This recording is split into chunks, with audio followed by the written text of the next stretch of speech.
এই যে what এর পরে অক্সিলারি ভার্ব হয়ে যাবে, কি হবে? What is হবে না, what এর পরে ভালো করে দেখো না, what এর পরে have হয়ে যাবে বা what have you eaten। আচ্ছা বারবার একজন ফাতেমা তুমি সবগুলোর ক্ষেত্রে রিপ্লাই দিচ্ছ, কেউ দিচ্ছে না, আমি কিন্তু বারবার নিষেধ করছি, তুমি এরকম সব সময় করো, এটা ঠিক না। তোমাকে তো ডাকি আমি, বাট এই যে তুমি এই যে সবাইকে একজনকে বলতে বলছি তুমি আনসার করে দিচ্ছ, এটা আবার কেমন সিস্টেম? তার মানে কি অন্যরা পারে না? সবাই পারে এখানে। তো তুমি এরকম ভাবে আগেই বলে ফেললে তো মুশকিল হয়ে যাবে, তাহলে এটা আবার কেমন? তুমি তো কোনো কথাই শুনছো না। এটা এটা কিন্তু ঠিক না, এটা এখানেও ঠিক না, তুমি স্কুলেও এটা করো আমার মনে হয়, এটাও ঠিক না। তোমাকে যখন টিচার মানে অ্যাডভাইস করবে যে তুমি বলো, তুমি আর যখন সবাইকে বলতে বলি তখন বলো, মানে একজনকে আমি ধরছি তাকে বোঝাচ্ছি তুমি তার মধ্যে বলে ফেলছো, এটা ঠিক না। এই অভ্যাসটা চেঞ্জ করতে হবে। ওকে, এটা ঠিক না, হ্যাঁ এটা মনে রেখো একটু একটু, এটা ঠিক না, যখন সবাইকে বলছি তখন তুমি বলো, প্রত্যেকজনের ক্ষেত্রে তুমি মাইক্রোফোন ওপেন করতেছো, এটা করতে হবে কেন? তার মানে আর কেউ পারে না, এখানে সবাই তো পারতেছে। আচ্ছা এবার দেখো হোয়াট হ্যাভ ইউ ইটেন, তাহলে কি হবে? তুমি কি খেয়েছো, তাই না? তার মানে এখানে তুমি এই যে হোয়াট রাইস কেন দিয়েছো, হোয়াট দিয়েছো। Very good. বলার আগ্রহ থাকা ভালো অফকোর্স, তবে সেটা অবশ্যই নিয়মের মধ্যে থাকলে বেটার হবে, তাহলে সবাই যদি এরকম করে ফেলো তাহলে তো মুশকিল হয়ে যাবে। আচ্ছা বাই দ্য ওয়ে, এবার তাহলে এটা হোয়াট হ্যাভ ইউ ইটেন হয়ে গেছে। আচ্ছা ঠিক একইভাবে ধরো এটার নিচে আমি দাগ দিয়েছি, এই যে পুরোটার নিচে আমি দাগ দিচ্ছি, তো হ্যাভ ইউ ইটেন যদি হয় এবার, আচ্ছা এবার দেখি আমি একটু জায়েদ বলো দেখি কি হতে পারে। উই হ্যাভ ইটেন রাইস, তাহলে কি হবে? পুরোটার নিচে দাগ দিয়েছি, কি হবে বলো দেখি, চেষ্টা করো। হোয়াট, বলো বলো হোয়াট ডু হবে না। আচ্ছা এখানে গঠনের ডু পাচ্ছ কোথায়? তো হ্যাভ এর গঠন, তাহলে হোয়াট হ্যাভ ইউ, হ্যাঁ বলো, হ্যাঁ হ্যাঁ have you, What have you eat? আচ্ছা ইট থাকলে তো নিচে তো তোমার দাগ আছে, তুমি তো ইট দিতে পারবা না। দেখি এবার নাবা এটা বুঝতে পেরেছি, নাবা বলো দেখি কি হবে এটা। হুম, নাবা বলো। হোয়াট, What have you হ্যাঁ হ্যাঁ done? Yes, what have you done, ব্যাস ভেরি গুড। তার মানে একটু আগে কিন্তু জায়েদ ইট বলেছে বা ইটেন বলার চেষ্টা করেছে, যে শব্দটা আমি বারবার বলছি এখানে থাকবে সেটা প্রশ্নে আনতে পারবে না, ভুল হবে। ওকে, এটা একটু মাথায় রাখতে হবে, হোয়াট হ্যাভ ইউ ডান। ব্যাস এটা ছিল পারফেক্ট টেন্স। চলো আর তিনটা আছে আমরা একটু বুঝে ফেলি, হ্যাঁ কঠিন কিছু না, যেহেতু আমরা একদিন ক্লাস করছি এখন, এটাকে যদি আবার একদিনে নিয়ে যায় তখন মানে একটু লং হয়ে যাবে। যেহেতু এই জিনিসটা বুঝছো এবং তোমাদের ভিডিও দিয়ে দেবো, সো বাসায় আরেকবার একটু স্টাডি করলে দেখবে এগুলো বুঝে গিয়েছো। আচ্ছা পরের ক্লাসে আমরা কি বুঝবো স্যার, যদি তোমাদের সুযোগ থাকে একটু দেখে রেখো, যেহেতু স্পোকেনের মতো তো এটা শীট আগের থেকে নাই, তো যেহেতু যদি শীট থাকতো তাহলে আমি কিন্তু শুধু দেখে দেখে রিডিং পড়তাম, যেটা বিভিন্ন জায়গায় পড়ায়, কিন্তু ওইভাবে পড়ালে পারে তুমি বুঝবা না, প্রত্যেকটা লাইন যদি এইভাবে লিখে লিখে বোঝায়, তোমার সামনে ঘটনা ঘটছে তুমি দেখছো, তোমার মাথায় থাকবে, তুমি সহজে ভুলবা না। বাট শুধু শীট আগের থেকে দিয়ে দিলে দেখা যাচ্ছে তোমরা অনেকেই পড়বে না, দরকারও হয় না। আর এই জন্য আমি আগের থেকে শীট তৈরি করে নিই, যদি সিস্টেমটা এইভাবে আমি পড়িয়ে আসছি, এইভাবে আমি অভ্যস্ত। বাট একটু বলে দিচ্ছি পরের ক্লাসে ইনশাল্লাহ আমরা আর্টিকেল নিয়ে আমরা স্টাডি করব, হ্যাঁ তোমাদের যদি সুযোগ থাকে বাসায় তোমরা একটু আর্টিকেলের চ্যাপ্টার একটু দেখো, বাট না দেখলে কোনো অসুবিধা নাই। যদি তোমাদের সুযোগ থাকে স্যার কোন চ্যাপ্টার পড়াবেন একটু বলে দিলে আমি আগের থেকে একটু দেখতাম, তুমি আর্টিকেলটা একটু দেখে রেখো, বাট না দেখলে কোনো অসুবিধা নেই, আমি একদম আর্টিকেলের একদম জিরো থেকে সম্পূর্ণটাই আমি তোমাদের বোঝাবো। আচ্ছা বাই দ্য ওয়ে এটা ছিল প্রেজেন্ট পারফেক্ট টেন্স, তাই না? এবার আসো কন্টিনিউয়াস টেন্স। টেন্সটা আমি তো তোমাদের স্পোকেন ইংলিশে টেন্সের বিষয়ে অনেক বেশি মানে পড়িয়েছি, তাই না? বারবার এই টেন্সটা আমরা ভুলে যাই, কিন্তু টেন্সটা হচ্ছে গ্রামারের জননী বলে। তুমি যদি টেন্সটা বোঝো দেখো কত সুবিধা, টেন্স বুঝলে সোজা কথা তুমি সেন্টেন্স গঠন বুঝে গেলে, টেন্স নিয়ে আরো বিস্তর আমি বিষয় সামনে আনবো, আরো বিস্তর মানে একদম ভেঙে ভেঙে ভেঙে ভেঙে সবকিছু বোঝাবো। বাট আজকে ডাব্লিউএইচ ওয়ার্ডটা বুঝিয়েছি কারণ টেন্স সম্পর্কে তোমাদের মিনিমাম তো নলেজ হয়েছে, তো সেখান থেকে দেখলাম ডাব্লিউএইচ ওয়ার্ড গুলো তুমি একটু চেনো, তাহলে তখন পরবর্তীতে আরো যে লেসন গুলো আসবে সেগুলো আমার বোঝানো সহজ হবে। আচ্ছা এবার দেখো তাহলে প্রেজেন্ট পারফেক্ট হয়ে গেছে না, প্রেজেন্ট কন্টিনিউয়াস দেখো, প্রেজেন্ট কন্টিনিউয়াস, কন্টিনিউয়াস, এই সরি সরি ভুল ভুল বলছি, past indefinite tense, past indefinite. আচ্ছা এটা চেনার উপায় তো তোমরা জানো, বাংলা বাক্যের শেষে করেছিলাম, খেয়েছিলাম, দেখেছিলাম ইত্যাদি থাকবে। আচ্ছা এবার বলো ফাতেমা এর গঠনটা কি হবে পাস্ট ইনডেফিনিট, এবার তুমি বলো। Subject plus plus, was where না ওয়াজ ওয়্যার হবে না বাবা, ওয়াজ ওয়্যার তো হবে পাস্ট কন্টিনিউয়াসে। স্যার সাবজেক্ট তুমি না, Class verb যাকে বলেছি সে বলুক। হ্যাঁ বাবা, এটা কিন্তু আবার বলছি, একজনের সাথে কথা হতে হতে তোমরা রিপ্লাই করো না। এটা শুধু এটা না, এগুলো শিখতে হবে, এগুলো এগুলো ফর্মালিটিস। অর্থাৎ একটা মনে করো একটা জায়গায় টিচার একজনের সাথে কথা বলতেছে, তুমি যদি নিজে থেকে বাড়িয়ে বলতে চাও তাহলে জিনিসটা একটু ভালো দেখায় না। মানে একজনের সাথে কথা বলছি, সে ভুল করেছে, তাকে একটু বোঝানোর সুযোগ দাও। তুমি পারো আমি জানি, বাট একটু অপেক্ষা করো, একটু অপেক্ষা করবে, এটা ভালো হয়। ফর্মালিটিস এগুলো শিখতে হবে, শুধু পড়াশোনা না, বরং এই জিনিসগুলো শিখলে দেখো অনেক সময় হয় কি যে টিচার কথা বলতেছে, একটা জিনিস বলেছে, sir I have a question, তখন কিন্তু মুসিবত। কারণ কি, একটা জিনিস শেষ করতে পারছে না টিচার, আগে শেষ করুক। এগুলো শিখতে হবে। ধরো ক্লাসে একটা টিচার সম্পূর্ণ কথা শেষ, টিচার কিন্তু বলার পর আবার বলে তোমরা কি বুঝতে পেরেছো, সেই সময় কোয়েশ্চেন করতে হবে। অথবা যদি দেখো যে স্যার তো এই লেসনটা থুয়ে আরেক লেসনে চলে গেল, আমি তো বুঝি নাই, তখন তুমি স্যারকে বোঝাও, স্যার এক্সকিউজ মি, আমার একটা প্রশ্ন আছে, তুমি বলো। কিন্তু কথার মাঝে হঠাৎ করে স্যার আমি হঠাৎ করে একটা প্রশ্ন করা, তাহলে মুশকিল। ধরো একটা জিনিসে বোঝাচ্ছি, এক্সাম্পল দিচ্ছি, সবসময় তো মাথায় কাজ করে না, ধরো হঠাৎ করে ওই আমি একটা গুরুত্বপূর্ণ এক্সাম্পল ভুলে গেলাম, মুশকিল। এই জন্য যাকে বলা হবে শুধু সেই বলো। বাট তোমাদের তো বলছি যে তোমরা সবাই মিলে যখন বলো, সবাই বলো, তাহলে ভালো হবে। তাহলে এখানে না হলে যে যাকে ধরছি সে মানে নিজেকে একটু দুর্বল মনে করবে, যে আমি তো পারতেছি না বলে মনে হয় স্যার হঠাৎ করে সবাই বলে দিচ্ছে। তো এটা তাকে উৎসাহ দেওয়ার জন্য হলেও তাকে আমি ধরে শেষ করি। তারপরে দেখো সাবজেক্ট প্লাস ভার্ব টু। আচ্ছা, একটু আগে ফাতেমা বলেছে ওয়াজ ওয়্যার বলেছে, তাই না? ওয়াজ ওয়্যার হবে না কেন? ওয়াজ ওয়্যার হবে না কারণ ওয়াজ ওয়্যার তো কন্টিনিউয়াস টেন্সের ক্ষেত্রে আমরা ইউজ করেছিলাম, তাই না? যে আমি যাচ্ছিলাম, খাচ্ছিলাম, দেখছিলাম, লিখছিলাম।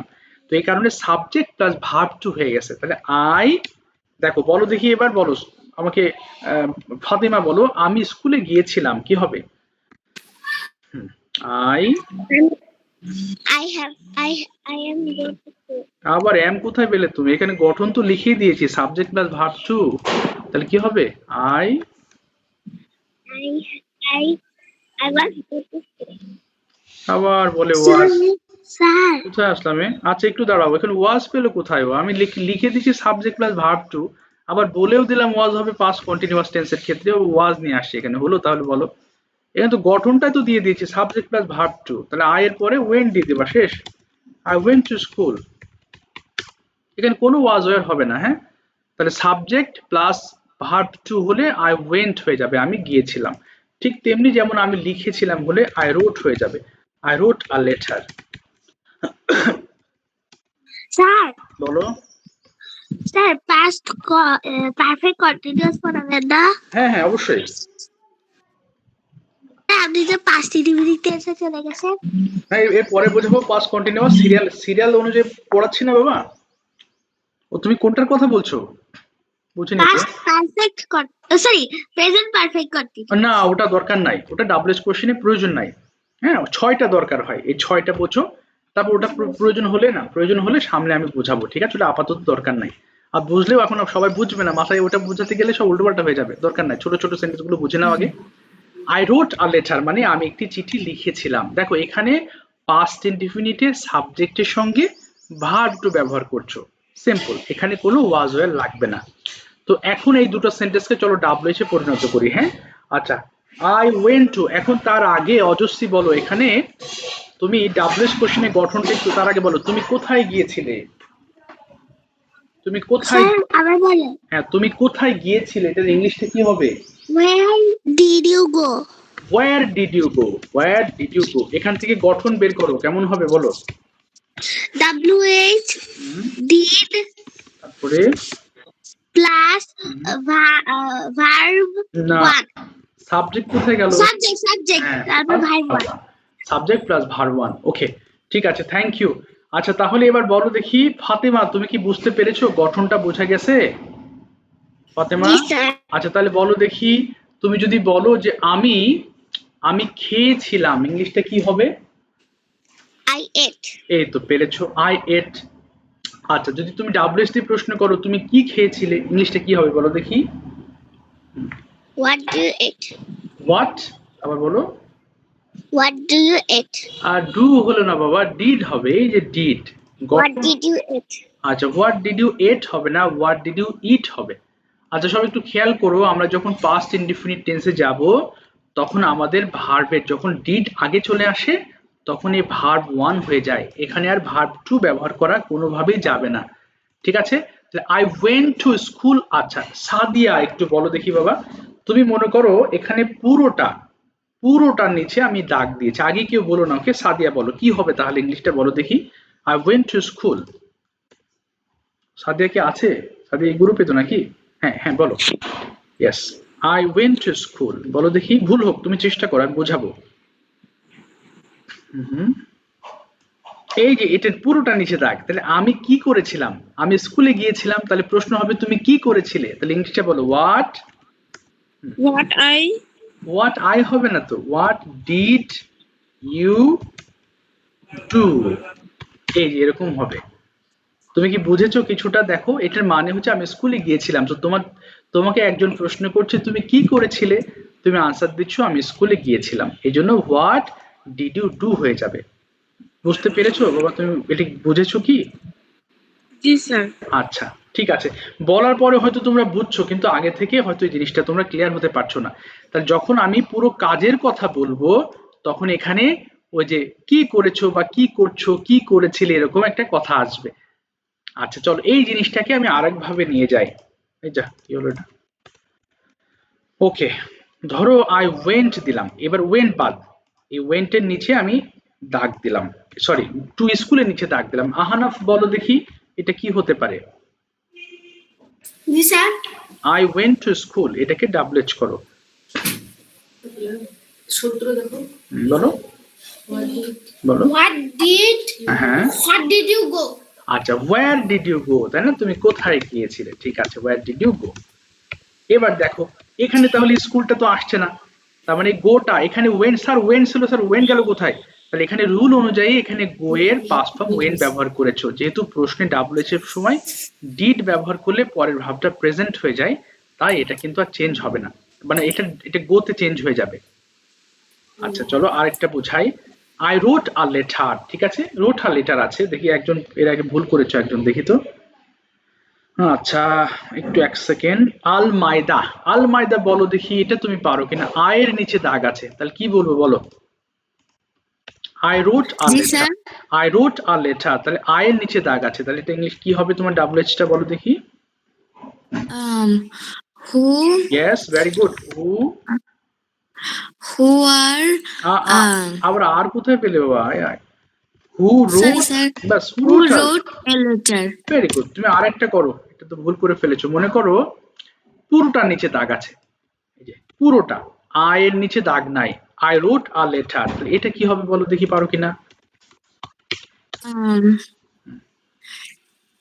do, অর্থাৎ তোমাকে প্রশ্ন করছে একজন তুমি কি করেছিলে, তা তুমি আনসারে বলছো আই রোট আ লেটার, আমি একটি চিঠি লিখেছিলাম, তাহলে কি হবে? হোয়াট, what তারপরে what do you না, ডু হবে না বাবা, যেহেতু পাস্ট টেন্স আমাদের ডিড বলতে হবে, তাহলে what, what did you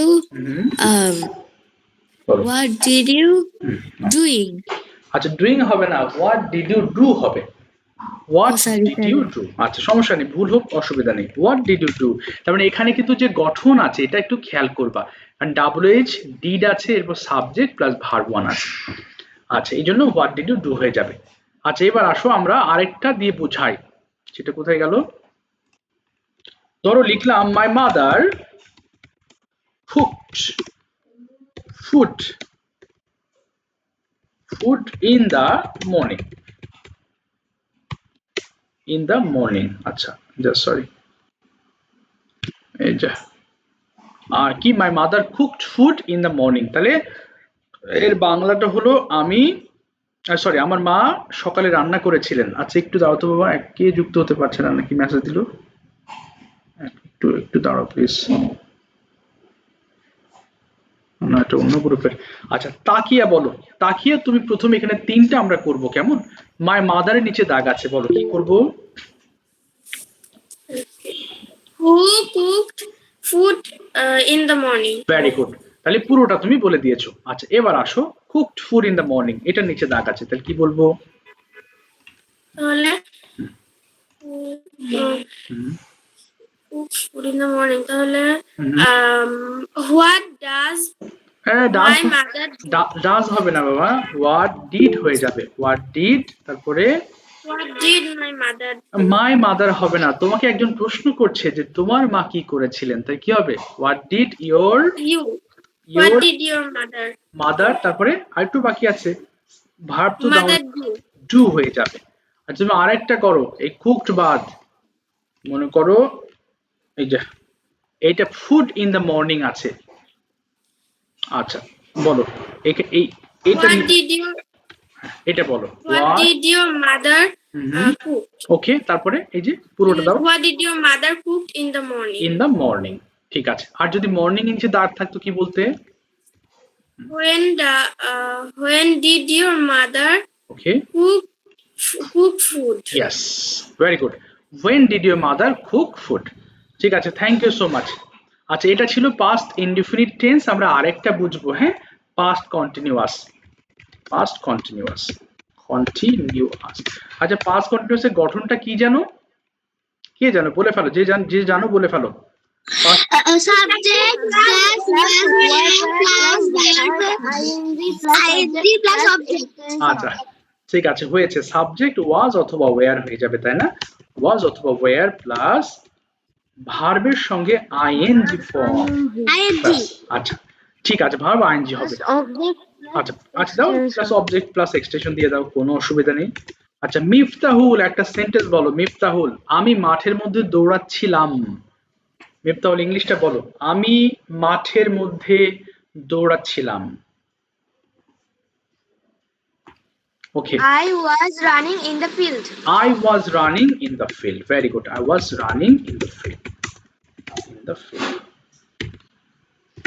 Sorry. আচ্ছা, ধরো এখানে মিফতাহুল তুমি চেষ্টা করবা, আয়ের নিচে দাগ আছে, তাহলে কি বলবো জানো? মিফতাহুল বলো। Who was running in the field? Who was running in the field? Who was running in the field? In the field. Very good. আচ্ছা, তাহলে এখন মনে করো এটা পুরোটা নিচে আমি আই বাদ দিলাম, পুরোটার নিচে আমি দাগ দেবো, আইটুকু শুধু খোলা থাকবে। Was running in the field, বলো কি হবে ইমতাহুল? বলো, what While you was do. কি হবে? এই যে গঠন আছে, চেহারাটা দেখো তো কি হয়। আচ্ছা, ডাব্লিউএইচ এর গঠনটা লিখি না, তাই না? আচ্ছা, লিখছি আমি। আচ্ছা, দেখো এটা ডাব্লিউএইচ যখন করব আমাদের গঠন হয়ে যাবে ডাব্লিউএইচ প্লাস এই যে ওয়াজ ওয়্যার, কারণ সবগুলো টেন্সে কিন্তু আমরা অক্সিলারি আগে নিয়েছি, তাই না? প্লাস সাবজেক্ট দিয়েছি প্লাস ভার্ব আইএনজি দিয়েছি, এবার প্লাস বাকি অংশটুকু তো বসিয়ে দাও। তাহলে এবার বলো দেখি, পারতে হবে, তাহলে বলো হোয়াট হোয়াট। আচ্ছা, আসছে না না মাথায়। সাদ বলো কি হতে পারে? What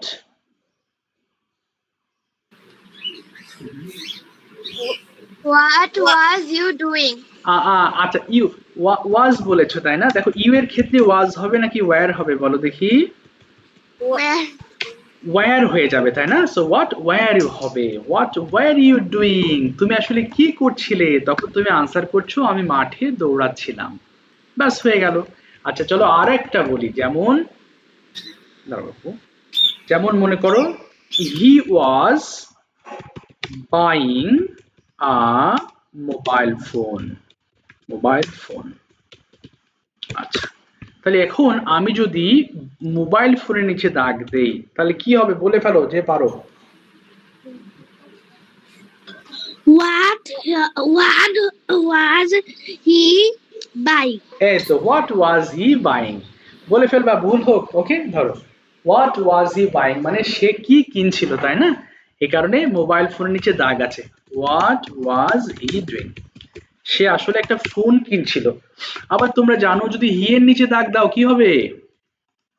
Who was buying a mobile phone? Who was buying a mobile phone, এই তো হয়েছে। আচ্ছা, এরপর আরেকটা জিনিস আসি, দেখো যদি পুরোটা এই যে মনে করো হি এর নিচে মানে পুরোটা নিচে দাগ দাও তাহলে কি বলবো? এটা কি হবে জানো? What was he doing? আচ্ছা, ওই তখন কিন্তু বাইং হবে না বাবা, যে ওয়ার্ডটা তোমার নিচে দাগ থাকবে সেই What was he doing? What was it doing, yes, তখন হয়ে যাবে হোয়াট ওয়াজ হি ডুইং, সে আসলে কি কিনছিল, তখন ওয়াজ হয়ে যাবে। ফাইনালি আমাকে একটা প্রশ্ন করেছে স্যার, এইগুলো ছিল প্রধান মেন, কেমন?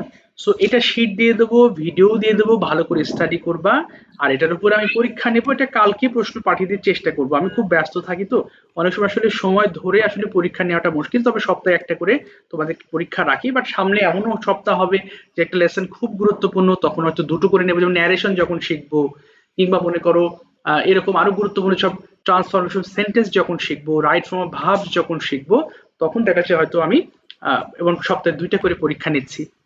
আচ্ছা, বাই দ্য ওয়ে, চলো এবার আমরা আরেকটা যাই। এই পর্যন্ত আমাদের মূল বিষয় ছিল, তোমরা অবশ্যই স্যার বলো। হ্যাঁ, বলো বলো, হ্যাঁ হ্যাঁ, বলো। স্যার আপনি যে বলেছেন যে আর্টিকেল একটু পড়তে, কিন্তু আমি তো পড়তে পারবো না, আমার পরীক্ষা চলছে। ওই যে তুমি হয়তো এটাও শোনোনি, বলেছি না পড়লেও সমস্যা নেই, আমি বুঝিয়ে দেবো। আচ্ছা, বাই দ্য ওয়ে, স্যার হ্যাঁ বলো। অজস্রী, হ্যাঁ, আপনি কয়েকটা পরীক্ষা দিয়ে পরীক্ষার প্রশ্ন দিয়েছিলেন না, আমার পরীক্ষা চলতেছিল তাই দিতে পারিনি। ও আচ্ছা, অসুবিধা নেই, ওটা তুমি পরে স্যার আমিও দিতে পারিনি। আচ্ছা, অসুবিধা নেই বাবা, ডোন্ট ওয়ারি। আচ্ছা এবার আমিও আচ্ছা ঠিক আছে, আর বলো না, এটা রিপিট করার দরকার নাই, কেমন? আচ্ছা এবার আসো, আমরা একটাতে আরেকটা জিনিস নিয়ে একটু কথা বলি, সেটা হচ্ছে সেটা অজস্রী একটা কথা বলেছে স্যার, ওই যে পারফেক্ট কন্টিনিউয়াস টেন্স বোঝাবেন না, যদিও দরকার নাই, তবু আমি জাস্ট ওর উদ্দেশ্যে আমি জাস্ট একটা জিনিস বোঝাই। এক্ষেত্রে আমাদের সবচেয়ে গুরুত্বপূর্ণ যে পার্টটা আসে সেটা হচ্ছে, দেখো, আই হ্যাভ বিন, এটা হচ্ছে সবাই বুঝবে না, দরকার নাই এটা। হ্যাঁ, আপাতত তোমাদের পরীক্ষা বা সিলেবাস। স্যার আমার সাউন্ড আসছে না, আচ্ছা, আমি সাউন্ড। কি কেটে দিয়ে আবার হ্যাঁ জয়েন হ্যাঁ হব? হ্যাঁ, কেটে দিয়ে আবার জয়েন করো। আচ্ছা, আই হ্যাভ বিন, ধরো, রাইটিং আ লেটার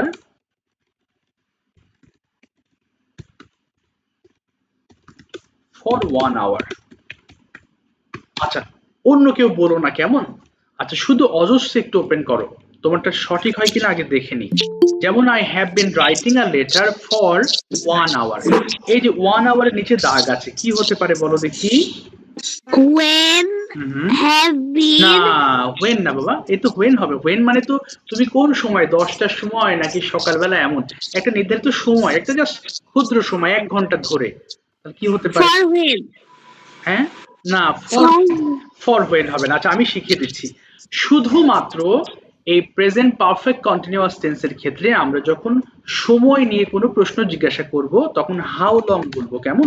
দেখো, how long have you been writing a letter. এখানে শুধুমাত্র যে চেঞ্জটা হচ্ছে, দেখো, এখানে শুধু হাউ লং, এই যে সময়ের জন্য, এখানে কিন্তু তুমি অন্য কিছু ব্যবহার করতে পারছো না। এবং প্রেজেন্ট পারফেক্ট কন্টিনিউয়াস এবং পাস্ট পারফেক্ট কন্টিনিউয়াস এর ক্ষেত্রে আমরা যখন সময় ব্যবহার করি, তখন আমাদের হাউ লংটা ব্যবহার করতে হয়। এটা এই একটাই মাত্র সিস্টেম, যেটা মনে রাখলেই হবে। বাকিগুলো সেম, সব অন্যান্য জিনিসের ক্ষেত্রে যেভাবে ব্যবহার করেছো ঠিক সেরকমই হবে। এখানে শুধুমাত্র হাউ লং কথাটি আসবে। অজস্রী, বুঝতে পেরেছো? yes sir আচ্ছা, তবে একটু বলি, এটা সবার জন্য দরকার নাই আপাতত। হ্যাঁ স্যার, কেন দরকার নাই? কারণ এটা তোমাদের তোমাদের যে সিলেবাস অনুযায়ী, বা এটা সব সময়ের জন্য ডাব্লিউএস কোশ্চেন, যতই তুমি যত যে ক্লাসেই পড়ো না কেন, তোমাদের ডাব্লিউএস কোশ্চেন, এটা দিয়ে এত এক্সপ্লেনেশন মানে দরকার হয় না, এটা প্রয়োজন হয় না। বাট হ্যাঁ, এটা হচ্ছে আবার যখন আমি টেন্স নিয়ে আবার ঘাটাঘাটি করব, অর্থাৎ টেন্সের বিষয়ে পুরোপুরি আমি আবার বোঝাবো তোমাদের, তখন ইনশাল্লাহ তোমার এই কি বলে, এই হাউ লং এর বিষয়টা বা ডাব্লিউএস কোশ্চেনের এই পার্টগুলো তখন ক্লিয়ার হয়ে যাবে। শুধু আপাতত মনে রেখো, সময় জানার ক্ষেত্রে প্রেজেন্ট পারফেক্ট কন্টিনিউয়াস ক্ষেত্রে আমরা হাউ লং ব্যবহার করব। তো যাই হোক, আমরা অনেক কিছু বুঝেছি, কিন্তু দেখো, বেশি কিছু না, কিন্তু মাত্র 6টা টেন্স, যে টেন্সগুলো মোটামুটি তোমার খুব ভালোই বা মোটামুটি তোমার ধারণা আছে, সেগুলো নিয়ে আমি জাস্ট একটু ডাব্লিউএস পরিচিতি করলাম, এবং ডাব্লিউএস সেন্টেন্স বা কিভাবে মেক করতে হয় সেটা আমি জাস্ট তোমাদের একটু বোঝাইলাম। তো যাই হোক, এই পর্যন্ত আমাদের ক্লাসটা আজকে এন্ড আপ করতে হবে, কারণ আমার আরেকটা ক্লাস আছে, তোমাদের ক্লাসের পরে আরেকটা ক্লাস আছে তোমাদের, তাদেরও গ্রামার, কিন্তু তারা অনেক এগিয়ে গেছে, অনেক আগের থেকে স্যার ক্লাস করে। আপনি শীট হ্যাঁ, স্যার আপনি শীট দিবেন এটা খাতার? বাবা, শীট দেবো আমি, একটু সময় লাগবে, আধা ঘন্টা বা 1 ঘন্টা পর, 1.5 ঘন্টা পর আমি ক্লাস নেবো, তো একটা ক্লাসের পরে শীট এবং ভিডিও দিয়ে দেবো। আর একটা জিনিস, আমি ভিডিও, স্যার বলো বাবা, বুঝিনি। ওই খাতাটার ছবি কোন নাম্বারে ও পাঠাবো? আচ্ছা, সরি সরি, আমি বলি না, তাই না? আচ্ছা আচ্ছা, তার আগে একটু, আজকে যে ডাব্লিউএইচ পরীক্ষা দিয়েছো, পুরো মার্কস কেউ পেয়েছো? কেউ কি সবগুলো হয়েছে এমন আছে? আচ্ছা একজন হয়েছে অজস্রী, আর কেউ আছে দুইটা তিনটা? আচ্ছা তিনজন পেরেছো তাই না? আচ্ছা এই তো অনেকেই তো পেরেছো দেখছি, বাহ ভেরি গুড। আচ্ছা অনেকের তো হয়েছে মাশাল্লাহ, ভেরি ভেরি গুড। সুন্দর।